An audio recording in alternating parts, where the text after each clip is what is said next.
robots. We couldn't imagine it at first. What could a robot do here?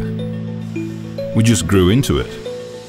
Then we got the first mobile assistants and the first presses, and then we built this production island and started working inside it. And it turned out, yes, that is pretty good. It's just easier. I press the button and the whole workbench simply moves to the next workplace. I can walk right behind the thing. At the same time, I can look at the order. I can take out a part. All that wasn't possible before. Back then, you had a fixed workplace. You had to turn around, bend down, and carry out the heavy stuff.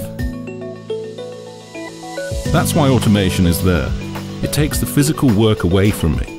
The automation is clever. That's why the error rate has become much smaller.